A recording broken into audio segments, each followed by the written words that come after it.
And to details, President Abdel Fattah al-Sisi and First Lady Intisar al-Sisi received Britain's Prince Charles and his wife Camilla on Thursday at Al-Ittihadiyya Presidential Palace, where the head of state welcomed them, conveyed his greetings to Queen Elizabeth II and expressed Egypt's full support to Britain in confronting terrorism. Later, Charles paid a visit to Al-Azhar Mosque, where he met with Grand Imam Sheikh Ahmed al-Tayyib and took part in an interfaith discussion, while the royal visit included a reception in their honor at the Great Pyramids of Giza and will include a visit to Alexandria on Friday. Nile TV's Ahmed Nader reports. President Abdel Fattah al-Sisi and Egypt's First Lady Intisar al-Sisi officially welcomed the Prince of Wales and the Duchess of Cornwall at Al-Ittihadiyya Palace. Prince of Wales, Prince Charles, and his wife Camilla Parker, the Duchess of Cornwall, are currently visiting Egypt. The Royal Highness's visit to Egypt is highlighting the country's close relationship with the United Kingdom and provides an opportunity to demonstrate the Egyptian growing commitment to protecting the environment. The UK Embassy had earlier stated that the Prince of Wales's visit comes immediately after the British hosting COP26 and the nomination of Egypt to host the COP27 presidency in 2022. The embassy also said that the Prince has a deep and long-standing interest in those issues and will be taking the opportunity to discuss how to best work together to combat the climate change, noting that the visit will also highlight the cultural heritage preservation and the religious tolerance across the Egyptian society. We are intensely proud to have with us today the visit of His Royal Highness the Prince of Wales, coming back to Egypt for a third time. And it's a very important visit for all of us. It's a visit to Egypt which marks a time when relations between Egypt and the UK are very warm and very significant. It means a return to a country that he loves. He remembers his visit to Egypt, his first two visits to Egypt, with great happiness. Prince Charles met with the Grand Imam of Al-Azhar, Sheikh Ahmed al-Tayyib, for discussions and dialogue on the religious harmony and the role of faith in preserving the environment. Also during the two-day visit, His Royal Highness met with the craftspeople and the artists, celebrating the traditional crafts and the UK support for preserving the cultural heritage as well as the skills of the artisans at Beit al-Razzaz. To support the Sustainable Markets Initiative that brings together the young entrepreneurs with the major companies from the private sector, the Prince of Wales discussed the opportunities for growing green, innovative business in Egypt.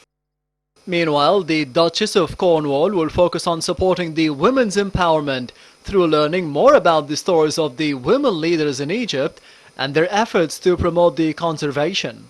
She will also learn more about how the female heads of households are coming up with ways of supporting themselves and their families. The Royal Highnesses will together attend a UK-Egypt reception to celebrate the bond between the two countries, to be held overlooking the pyramids at the magnificent Giza Plateau. And on the final day of the tour, the Royal Highnesses will visit the ancient city of Alexandria. This is the first foreign visit by Prince Charles outside of the United Kingdom ever since the onset of the COVID-19 pandemic worldwide, and the third of its kind for Prince Charles to Egypt, highlighting the bilateral ties between Egypt and the United Kingdom. This is Ahmed Nader reporting for Nile TV International. Prime Minister Dr. Mustafa Madbouli followed up the latest developments of different utilities and services at the new administrative capital, paving the way to move employees and experimental operation of the governmental building starting from next month, according to the directives of President Abdel Fattah al-Sisi. At the meeting, the Prime Minister gave his directives to speed up handing over finished housing units in Badr City for the employees transferred to the administrative capital, as he pointed to the necessity of starting the handling over starting from next month. The meeting tackled measures of handing over the units in Badr City to the eligible employees moved to the new administrative capital, checking the data according to the age, distance, marital status, the condition of the current residents, and the kind of job to be submitted to the Ministry of Housing. Foreign Minister Sameh Shukri received his Madagascar's counterpart on Thursday. The meeting tackled means to enhance bilateral ties in various domains, in addition to a number of regional and African issues of mutual concern.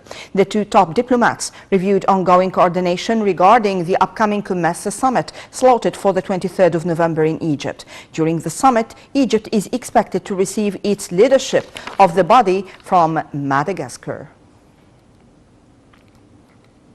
Lieutenant General Mohammad Zaki, the General Commander of the Armed Forces, Minister of Defense and Military Production, witnessed the main phase of the Command Center's mobilization project, SAFE-1, which is carried out by the Central Military Command over several days. The phase began with a presentation of the mobilization briefing of the project, where the Minister of Defense engaged in discussions with a number of commanders and officers participating in the project on how they take decisions to face surprising situations during the operations. Zaki praised the superb performance of troops, underlining the keenness of the armed forces on consolidating the combat efficiency of all elements and combat readiness of all units and formations. The commander of the Central Military Zone delivered a speech in which he reiterated keenness of servicemen to reach the highest rates of efficiency and combat readiness in order to be able to carry out their assigned tasks to defend the homeland and its stability. Air and naval joint drills Medusa 11 commenced on Thursday in Greece. The drills, which will last for several days, to be carried out by Egyptian, Greek, Cypriot and Emirati armed forces units, in addition to Jordan as an observer. Egypt's Mistral-class helicopter carrier Gamal Abdel Nasser will take part in the exercises alongside several maritime vessels and multitask aircrafts and marines. The Egyptian and Greek naval forces started the naval drills southeast of the island of Crete. The exercises fall within the framework of exchanging expertise and promoting military cooperation between Egypt and its allies. The Foreign Ministry announced on Thursday Egypt's re-election to the membership of the Executive Council of the United Nations Educational, Scientific and Cultural Organization UNESCO for the period from 2021 till 2025. Foreign Ministry spokesman Ahmad Hafiz hailed Egypt's re-election as an international recognition of Egypt's pivotal and leading role within the United Nations in general and especially UNESCO.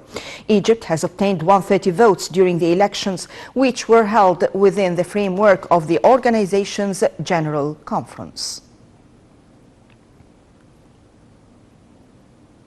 Head of National Media Authority Hussein Zain participated on Thursday in the 7th meeting of the General Committee for Islamic Countries Radios Union via video conference. During the meeting, Zain stressed the importance of achieving more integration in various fields within the Union's goals and called for boosting cooperation in the production of programs' drama work.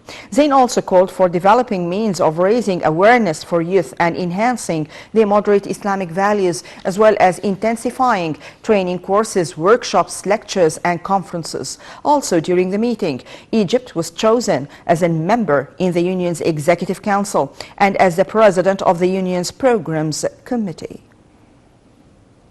The Administrative Control Authority organized a model UN convention against corruption among students of the Cairo University. This came within the framework of the goals of the National Strategy for Combating Corruption, linked to raising awareness among youths and deepening their knowledge of anti-corruption related issues.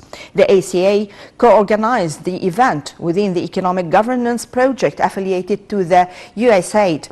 This is the first of a kind event in the Middle East. Egypt is scheduled to host the 9th UN Convention Against Corruption in the Red Sea resort of Sharm el-Sheikh on December 13th till 17th.